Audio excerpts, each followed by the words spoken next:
अस्सलाम वालेकुम नाज़रीन, मैं मोहम्मद असलम हुसैन सियासत की आलमी ख़बरों में आप सबका इस्तकबाल करता हूँ। इजराइल और फ़लस्तीन के हमास के दरमियान फायरबंदी मुज़ाकरात दोबारा शुरू हो रहे हैं। बरतानवी खबरसां एएनसी रॉयटर्स के लिए जारी करदा बयान में एक आला सतही फ़लस्तीनी शख्सियत ने कहा है कि हमास की टीम मिस्र के दारुल-हुकूमत कायरा पहुँच गई है। फ्रांस की खबरसां एएनसी एएफपी ने भी हमास से एक बाअसर शख्सियत के हवाले से कहा है कि इजराइल के मुतालबात कबूल करने की सूरत में 24 से 48 घंटों में गाज़ा में फायरबंदी हो सकती है। फायरबंदी मुज़ाकरात में कतर और अमेरिका की टीमें भी शिरकत करेंगी। मिस्र के अल कायरा टेलीविज़न ने एक हवाले से जारी करदा खबर में कहा है कि माह रमज़ान से कबल 10 मार्च को मुमकिना फायरबंदी मुज़ाकरात शुरू होना एक पेशरफ्त है। हम किसी आदिलाना हल तक पहुँचने की कोशिश कर रहे हैं। वाज़ेह के गाज़ा में फायरबंदी और कैदियों के दो तरफा तबादले के मुज़ाकरात 24 फरवरी को फ्रांस के दारुल-हुकूमत पेरिस में ख़त्म हुए थे। 24 नवंबर 2023 को झड़पों में 4 रोज़ा इंसानी वक्फा डाला गया, जिसमें बादशाह मजीद 3 दिन का इजाफा किया गया।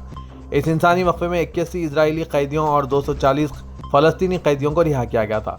लेकिन दूसरी तरफ इजराइल हज़ारों की तादाद में फ़लस्तीनियों को कैदी बनाना जारी रखा हुआ है और साथ ही इजराइल अपने दहशतगर्दाना कार्रवाइयों के जरिए मासूम लोगों को निशाना बना रहा है।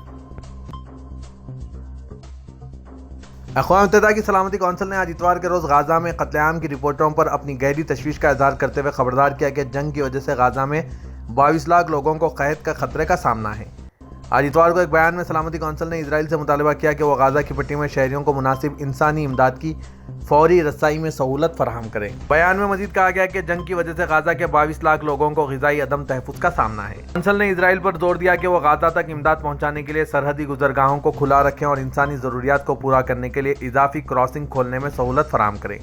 यह मुतालबा इस वक्त सामने आया जब अक़वाम मुत्तहिदा ने गुज़िश्ता हफ्तों के दौरान गाज़ा की पट्टी में क़हत के खतरे से बारहा खबरदार किया।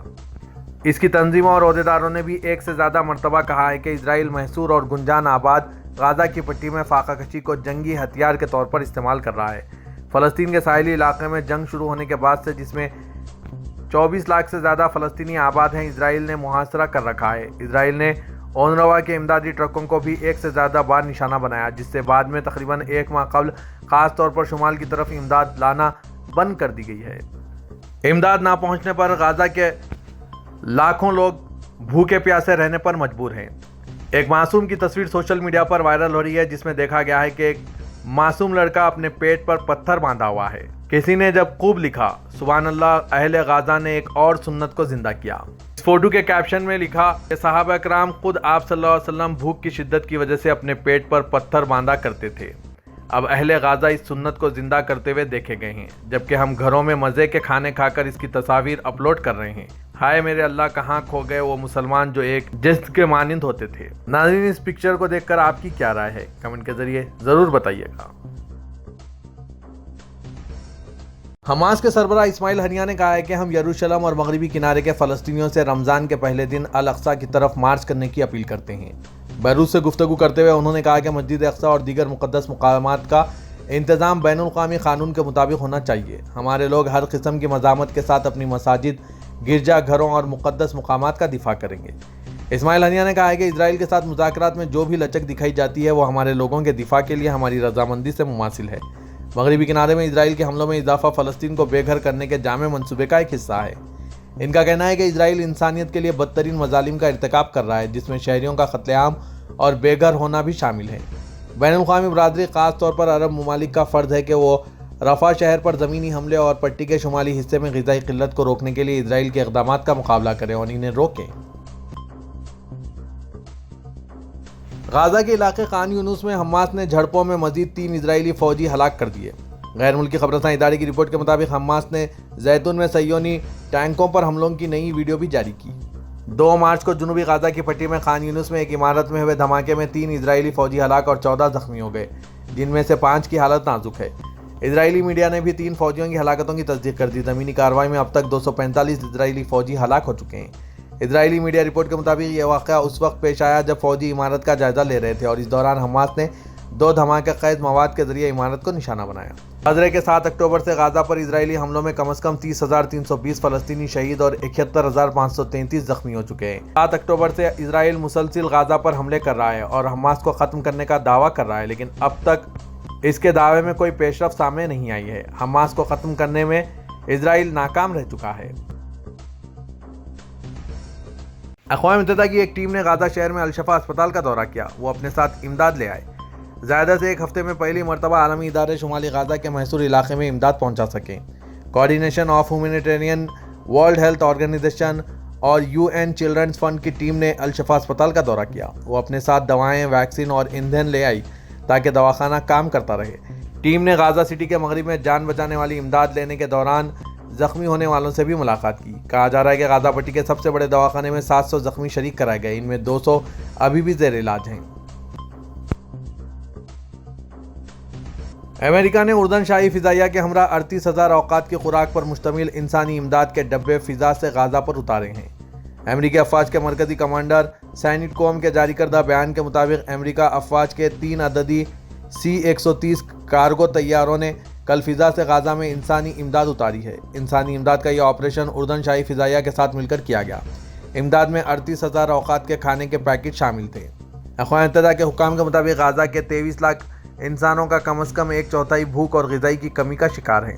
اگرچہ فضا سے پھینکی گئی امداد خوراک کی تقسیم کا کوئی مؤثر طریقہ نہیں، لیکن آخری چارہ کار ہونے کے حوالے سے اہمیت کا حامل ہے. واضح ہے کہ اسرائیل نے زمینی راستے سے غازہ میں امداد کے داخلے کی اجازت نہ دینے کی وجہ سے قبل ازیں اردن اور مصر نے بھی فضا سے غازہ پر انسانی امداد اتاری تھی.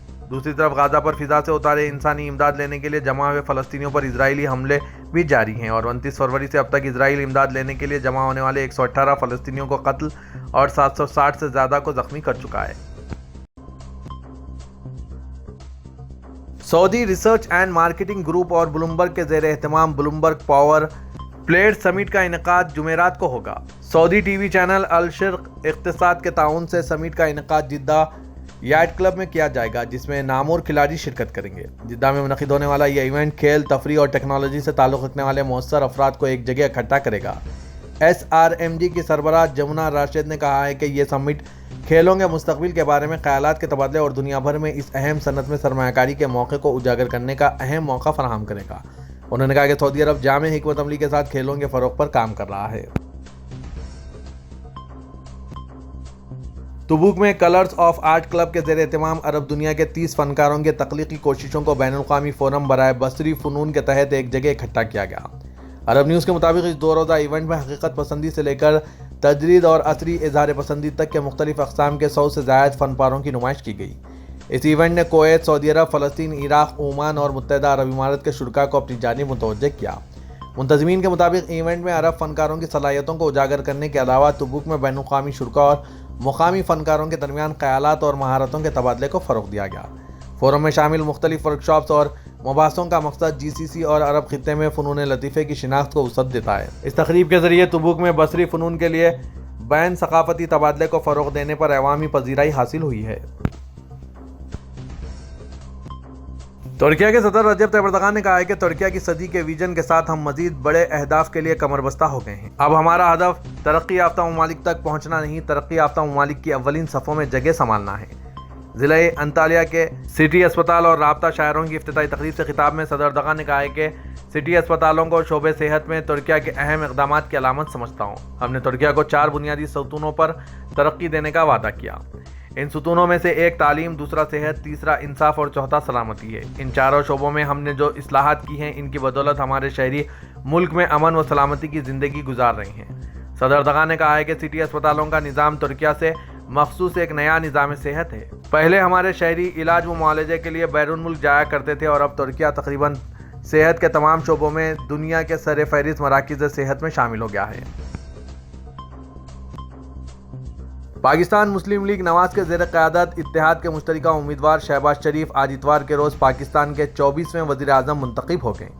قومی اسمبلی کے اسپیکر صادق نے اعلان کیا کہ شہباز شریف اتوار کے روز پارلیمنٹ کے ایوان زیریں قومی اسمبلی میں ووٹ حاصل کرنے کے بعد وزیر اعظم منتخب ہو گئے ہیں. مسلم لیگ نواز کے صدر شہباز شریف نے ووٹنگ کے دوران ڈالے گئے کل 293 ووٹوں میں سے 201 ووٹ حاصل کر کے الیکشن میں کامیابی حاصل کی. انہوں نے کہا کہ شہباز شریف کے واحد حریف سنی اتحاد کونسل اور سابق وزیر اعظم عمران خان کی پاکستان تحریک انصاف کے مشترکہ امیدوار عمر ایوب خان نے 92 ووٹ حاصل کیے. اسپیکر نے کہا ہے کہ جیت کے لیے 336 رکنی قومی اسمبلی میں سے کل 169 ووٹ درکار ہیں. شہباز شریف نے مسلم لیگ نواز، پاکستان پیپلز پارٹی، متحدہ قومی موومنٹ پاکستان اور دیگر اتحادیوں کے اراکین سے ووٹ حاصل کیے. शहबाज शरीफ दूसरी मरतबा पाकिस्तान के वज़ीर-ए-आज़म बन चुके हैं। पाकिस्तान के वज़ीर-ए-आज़म शहबाज शरीफ ने कौमी असम्बली में अपने पहले खिताब में कहा है कि सऊदी अरब के साथ हमारा 76 साल से नहीं बल्कि सैकड़ों साल से तारीख़ी, बरादराना और यगानगत का ताल्लुक़ है। इनका कहना है कि सऊदी अरब के फरमानरवा और वली अहद ने हमारी जो मदद की है, हम इनके हमेशा शुक्रगुजार रहेंगे। सऊदी अरब ने अच्छे और बुरे वक्त में पाकिस्तान का साथ दिया। शहबाज शरीफ ने कहा है कि मुत्तहदा अरब इमारात ने भी हमेशा मुश्किल वक्त में पाकिस्तान का साथ दिया। वो चाहते हैं कि पाकिस्तान तरक्की के रास्ते पर गामज़न हो। इसी तरह कतर भी चाहता है कि पाकिस्तान तरक्की करे।